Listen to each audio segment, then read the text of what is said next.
மதுரை மீனாட்சி பதிப்பகம் வழங்கும் சுருக்கெழுத்து ஒலிநாடா. தமிழ் சுருக்கெழுத்து உயர்வேகம். நிமிடத்திற்கு 120 வார்த்தைகள் கொண்ட வினா. நவம்பர் 1980 வினா.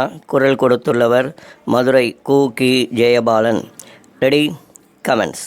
தலைவர் அவர்களே, இந்த கூட்டுறவு சங்க திருத்த மசோதாவை பொறுத்தவரையில் பல்வேறு கட்சிகளை சார்ந்த உறுப்பினர்கள் கருத்துக்களை விரிவாக எடுத்துச் சொன்னார்கள் என்றாலும் மசோதாவிற்கு அப்பாற்பட்ட சில விஷயங்களையும் எடுத்துரைத்தார்கள். இந்த மசோதா எந்த நோக்கத்திற்காக கொண்டு வரப்பட்டிருக்கிறது என்பதை முதலிலேயே நான் எடுத்து சொல்லியிருந்தாலும் மீண்டும் தெளிவாக சொல்லுவது தேவை என்று கருதுகிறேன். அரசு மற்றும் பல்வேறு நிர்வாகங்களின் கீழ் பணிபுரியும் சிப்பந்திகள் கூட்டுறவு சங்கங்களை அமைத்து கொண்டு அவற்றிலிருந்து கடனுதவி பெறுகிறார்கள். அவர்கள் அந்த கடன் தொகைக்கான தவணை பணத்தை மாதந்தோறும் கூட்டுறவு சங்கங்களுக்கு தவறாமல் செலுத்த கடமைப்பட்டிருக்கிறார்கள். என்றாலும் அவர்களே நேரடியாக அதை செலுத்துவதற்கு பதில் சம்பளம் வழங்கும் போது நிர்வாகத்தினர் அந்த தொகையை பிடித்து கொண்டு மீதியை ஊழியர்களுக்கு தருகிறார்கள். பிடித்து வைத்த பணத்தை நிர்வாகத்தினர் கூட்டுறவு சங்கத்திற்கு செலுத்தி விடுவது வழக்கம்.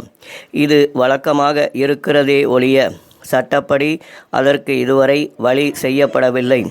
ஆகவேதான் ஊழியருடைய சம்மதத்தை எழுத்து மூலமாக பெற்றுக்கொண்டு இதனை சட்டபூர்வமாக ஆக்க வேண்டுமென்று இந்த திருத்த மசோதா கூறுகிறது.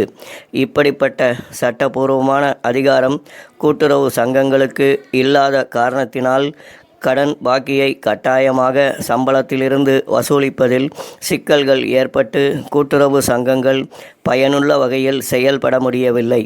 மேலும் அதிக எண்ணிக்கையில் உறுப்பினர்கள் சேர்த்து கொள்வதிலும் தடைகள் இருந்து வருகின்றன.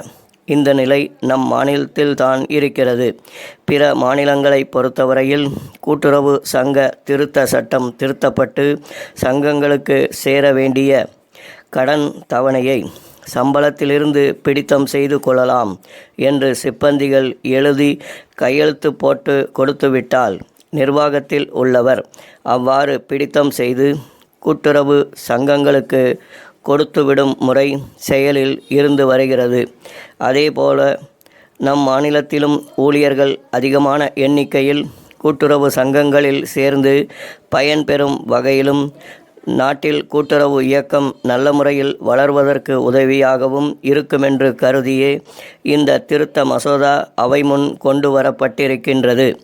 சேலம் தொகுதியை சார்ந்த உறுப்பினர் சொன்னது போல் இன்றுள்ள கூட்டுறவு சங்க விதிகளின்படியே எந்த ஒரு தொழிலாளியின் அடிப்படை சம்பளத்திலிருந்து 50% மேல் வசூல் செய்ய முடியாதபடி வகை செய்யப்பட்டிருக்கிறது என்பதை இந்த நேரத்தில் உறுப்பினர்களுக்கு தெரிவித்து கொள்ள விரும்புகிறேன். இன்னொரு கருத்தும் 1-2 உறுப்பினர்களால் எடுத்து சொல்லப்பட்டது. அதாவது நிர்வாகத்தில் இருப்பவர்களின் ஊழியர் சம்பளத்திலிருந்து தவணை பணத்தை வசூலித்து கூட்டுறவு சங்கங்களுக்கு கொடுக்காவிட்டால் அப்படிப்பட்டவர்களுக்கு தண்டனை கொடுக்க என்ன வழி இருக்கிறது? நிர்வாகத்திடமிருந்து தொகையை வசூல் செய்ய என்ன வழி இருக்கிறது என்று கேட்கப்பட்டது. இதற்கு கூட்டுறவு சங்க சட்டத்தின் 10வது பிரிவில் வகை செய்யப்பட்டிருக்கிறது.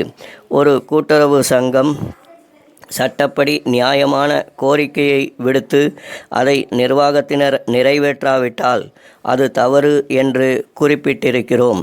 சாதாரணமாக நிர்வாகத்தை நடத்துகிறவர்கள் சட்டப்படி நியாயமாக நடப்பார்கள் என்று எதிர்பார்ப்பதுதான் ஒரு சட்டம் கொண்டு வருவதன் அடிப்படையாகும். அவ்வாறு சட்டப்படி நடக்கவில்லை என்றால் அதற்குரிய தண்டனை என்ன என்பதும் மேற்படி பிரிவில் குறிப்பிடப்பட்டிருக்கிறது. இதையும் மீறி யாராவது இதில் நெருக்கடியை ஏற்படுத்துவார்களானால் மீண்டும் சட்டமன்றத்திற்கு வந்து திருத்த சட்டம் கொண்டு வந்து தீவிரமாக மாற்றம் செய்து கொள்ள வேண்டிய நிலைமை ஏற்படும் என்று கூறி இம்மசோதாவினை அவையினர் நிறைவேற்றி தர வேண்டுமென்று கூறி என்னுடைய உரையை முடித்து கொள்கிறேன். ஸ்டாப்.